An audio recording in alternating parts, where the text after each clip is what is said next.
ഇവിടെ ഇരിക്കുന്നവരെല്ലാം കല്യാണം കഴിഞ്ഞ കപ്പിൾസ് ആണോ? ഏയ് അതിന് നമ്മൾക്കെന്താ, നമ്മൾ ഫ്രണ്ട്സ് അല്ലേ. ആ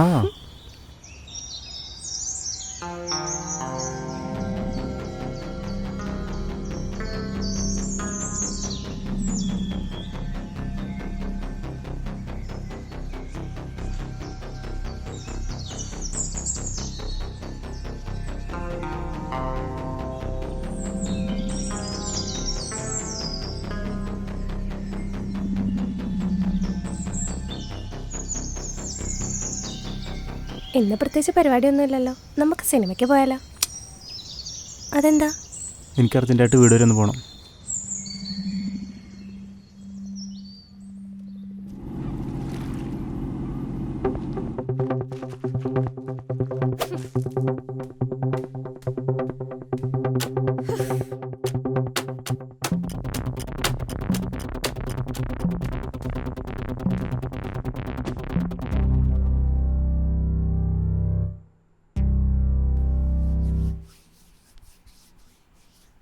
എന്നാലേ ഇതോടെ അവസാനിച്ചു.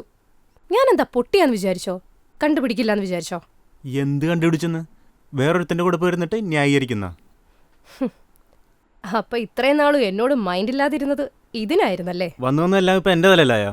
എൻ്റെ ഒരു കാര്യം നീയും കണ്ടുപിടിച്ച്, നിൻ്റെ ഒരു കാര്യം ഞാനും കണ്ടുപിടിച്ച്, അത്രേ ഉള്ളൂ. എനിക്കൊന്നും അറിയില്ല, എനിക്ക് ഡിവോഴ്സ് വേണം. എനിക്കും അത് തന്നെ, അല്ലാതെ എനിക്ക് വേറൊന്നും വേണ്ട.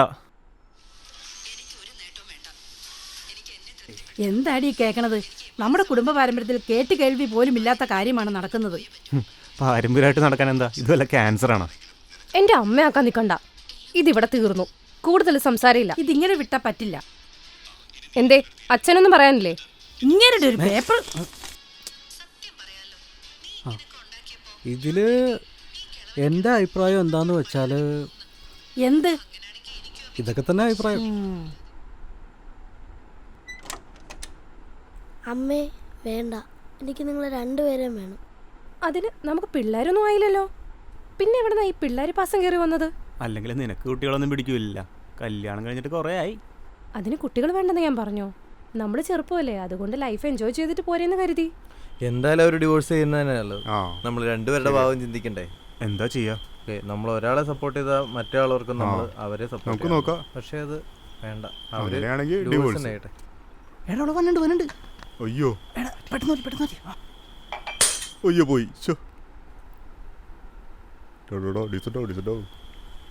എടാ നീ പറയ്, നീ എന്നാ അവളോട് പറയ്. നീ പറയുന്നത് നല്ലത്. എന്തായാലും നിങ്ങൾ ഇത്രയൊക്കെ ആയ സ്ഥിതിക്ക് ഡിവോഴ്സ് ചെയ്യുന്നതന്നെ നല്ലത്. അതുറപ്പിച്ച്, അത് തന്നെ തീരുമാനം. അത് തന്നെ എന്റെ തീരുമാനവും. ചത്താലും മാറില്ല. അതിന് ഞാനിവിടെ പിടിച്ചൊന്നും വെച്ചിട്ടില്ല. നിനക്ക് നിന്റെ വഴി, എനിക്ക് എൻ്റെ വഴി. ഞാൻ ആരുടെ കൂടെ പോണമെന്ന്, ഞാൻ എന്ത് ചെയ്യണം അത് എന്റെ തീരുമാനം. നിർത്തിക്കോ, മതി.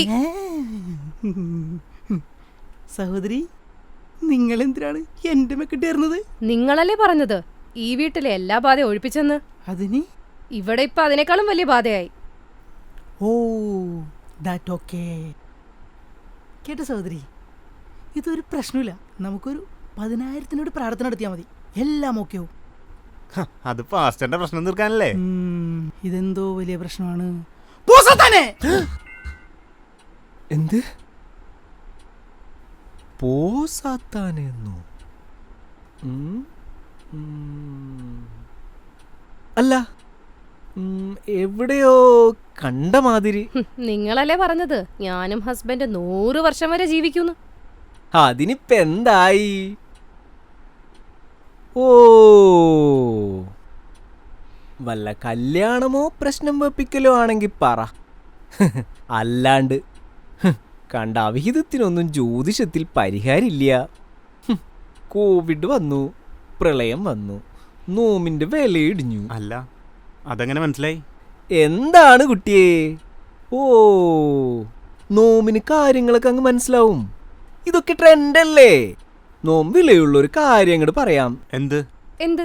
നിങ്ങൾ കാണാൻ പാടില്ലാത്ത സ്ഥലത്തൊന്നുമല്ലല്ലോ പോയിരുന്നത്, ഒരു പാർക്കിലല്ലേ? ഇത് അവന്റെ കൂട്ടുകാരിയായിക്കൂടെ? ഇത് അവളുടെ കൂട്ടുകാരനായിക്കൂടെ? നോം പറയേണ്ടത് പറഞ്ഞു, നിങ്ങൾ തീരുമാനിക്കുക. ഇതിപ്പോ നിങ്ങൾ പറഞ്ഞ പോലെയാണെങ്കിലേ ഇതെന്റെ കൂട്ടുകാരിയായിരുന്നു.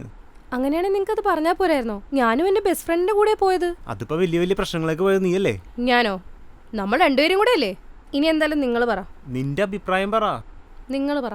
എനിക്ക് പറയാനുള്ളതേ ഇതാണ്. എനിക്കും പറയാനുള്ളത്. പ്രശ്നം പരിഹാരത്തിലേക്ക് എത്തിയ സ്ഥിതിക്ക് നോമിന്റെ അക്കൗണ്ടിലേക്ക് 1000 രൂപ ഇട്ടുള്ളൂ കുട്ടികളെ. ഈ ചെറിയൊരു പരിഹാരത്തിന് 1000 രൂപയെ? അതിപ്പോ കോടതി പോയാലും ഡിവോഴ്സിന് കാശ് കുറേ ആവില്ലേ? ഒരു 999 രൂപയെങ്കിലും താടേ. ഓഫറോ? ഓഫറോ? ആ ഇപ്പൊ എങ്ങനെ ഇരിക്കണ്? നിങ്ങൾ പിരിയോന്ന് ഓർത്ത് ഞാൻ നാട്ടുകാരോടും വീട്ടുകാരോടും ഒക്കെ പറയുകയും ചെയ്തു. ഇവിടെ ഇപ്പൊ പിരിയാത്തതാണോ പ്രശ്നം?